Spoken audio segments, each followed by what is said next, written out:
All right, welcome back to my YouTube channel. If you haven't subscribed to this channel, please do like this video, share and comment down below.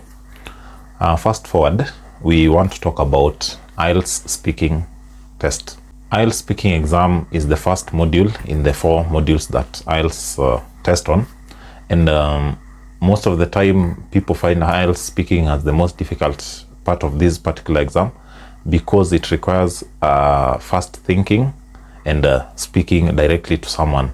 So therefore a student would have a problem mostly expressing themselves because of the amount of time it requires you to have the exam written and having to complete the whole exam. Ielts speaking is the exam that has the highest amount of anxiety amongst students, and this is something that cuts across the board. The reason why Ielts has an issue with the anxiety is because a student would be required to speak directly to someone who is the examiner ahead of them, and some people find it very difficult, especially to express themselves or directly to someone, with the intention of having to meet all the requirements for this exam. So I want to talk about the anxiety of this exam. Ielts speaking is not something that we need to be anxious about, because it is basically speaking and articulating the issues that you have. It should be very organic, spontaneous and authentic as well. The reason why Ielts speaking should be authentic is because the questions you're asked in Ielts speaking exam are questions that are very personal and very familiar to you. Even if they veer off what is very familiar to you, they'll be talking to you about the things that you probably have interacted with once in a while. Having anxiety is very normal amongst everyone, and you need to feel nervous because it is an exam.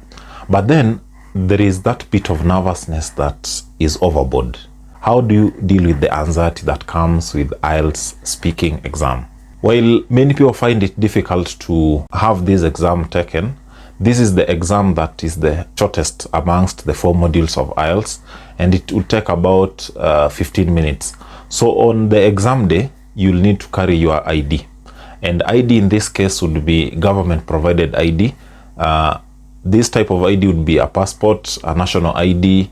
I am not sure if they'll accept your driver's license, but these are some of the documents that you'll need to carry on the day of your exam.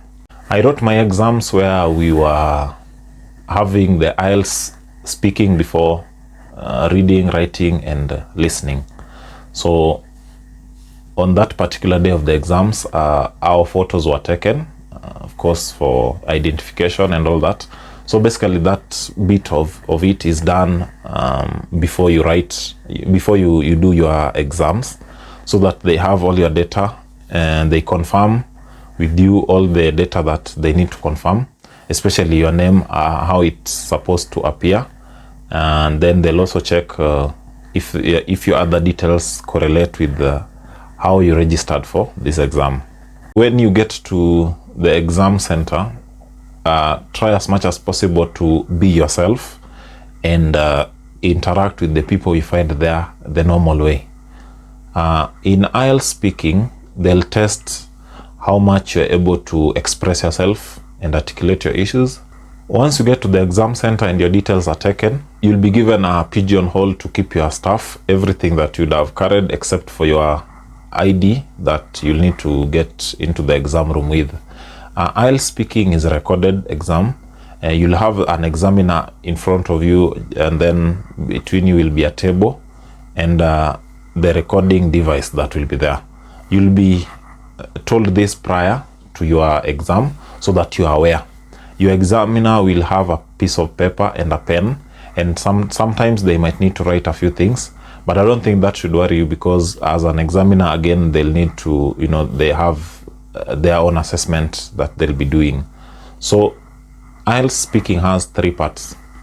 So the first part is about personal questions, and mostly they'll ask you about your job, where you live, your pet and something like that. Those are what we are likely to expect on your Ielts speaking part 1. And then part 2, you'll be given a cue card. So a cue card is a card, or is a piece of paper that the questions are written on this paper. So you'll have the question, and then you'll have like about 3 to 4 points of what you're supposed to discuss, and then maybe a follow-up question. You'll be given typically 1 minute. You'll be given a minute to think about what you want to talk about regarding the question. You'll also be given a piece of paper where you can write what you think you'll want to talk about, just for organization purposes.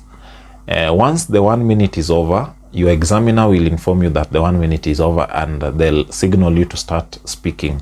So you'll be speaking for about 2 minutes. In your speech, they might want to ask a few questions, and it's very normal if your examiner interrupts you, because according to the way they're supposed to conduct the exam, that part of interruption means that your time is up, or maybe whatever they're looking for has been achieved. Okay, we then move to part 3 of Ielts speaking exam. So in this part 3 speaking, you'll be asked follow-up questions regarding what you discussed in part 2, and this can be about places, this can be about events, it could also be about people. So the examiner will be asking you follow-up questions, and it would be related to what you discussed in part 2. Again, part 3 of Ielts speaking is very short, just like first part and second part. So these are things that we need to prepare for, and they'll not ask you something related to rocket science. They will ask you very relatable questions that you can easily tackle, because they do not want you to know very many things. Basically, they are looking for your ability. They are assessing your ability to communicate in the Queen's language. It is imperative to know how Ielts is scored, how Ielts speaking is scored, because if you don't know how it is scored, then you might not adequately prepare for this exam. And therefore, I want to tell you about how to prepare for this exam in relation to how it is scored, because just like any other exam, we'll need to prepare according to how the exam is scored and what is expected of you. Okay, just to make something clear is that your accent sometimes might impede your pronunciation of words, and that is something that I think maybe from the side of the examiners, they'll factor in the issue with accent. So your accent does not really interfere with your score. They'll have factored in on how you pronounce words. That does not mean you need to pronounce the words wrongly. You just need to pronounce them the right way, and your accent will not interfere with how you'll be scored for this particular exam. So again, we'll go ahead and talk about the scoring criteria for Ielts speaking. So the first one I'll talk about is pronunciation. In pronunciation, a candidate should be able to pronounce words correctly with all the sounds of the particular word or sentence. The student needs to give the proper stress and intonation where applicable, so that they are able to score highly on this part of the speaking exam. Again, I want to reiterate that a perfect accent is not having any bearing in your score. So your accent might not really interfere with your score, especially if your pronunciation is okay. The second thing we'll be talking about is fluency and coherence. So in fluency and coherence, the first thing I'll give you what fluency is. Fluency is your ability to speak naturally without pauses that are not supposed to be there. Then coherence is the ability to organize your ideas in a logical manner. If a student is able to speak in a way that they have their logical sentences put in a way that they do not have unnatural pauses, they are likely to score highly in this speaking exam. The third one is the lexical resource. In lexical resource, a candidate will need to use the correct vocabulary at the right time, so that they're able to score highly in this exam. A candidate is encouraged to use words that go with the context of the subject matter, and you need to be very flexible on the words that you use, and that is going to earn you more points on lexical resource. The last one is the grammatical range and accuracy. So a candidate is expected to use a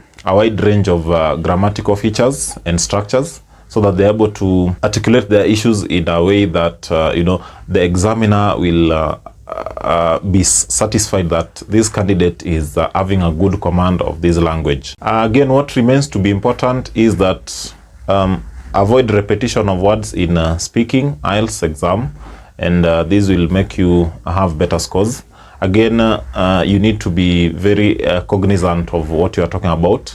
You need to be very audible enough so that your examiner can hear what you're talking about. You also need to have a range of words that you can use, and avoid repetitions, because with the repetitions you're not likely to to get there. I want to thank you all for being here until this very end. Stay tuned for more that I'll be posting soon.